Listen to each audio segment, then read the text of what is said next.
Hey everybody, working on a 2011 6.7 Powerstroke diesel. Pretty far into it here. Anyway, I was driving, pulled away from a light, really stepped on it, probably half to 3/4 throttle, had a weird sound, appeared to be losing power. Got an oil light, shut it off to check it. Really didn't see any leaks underneath. Started it back up, started to coast it home. It was about 1 kilometer away. Truck shut off, never started again.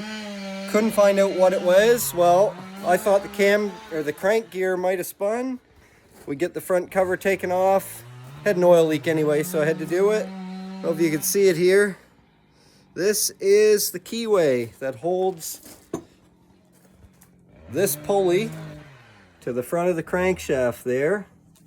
You see that bolt right there?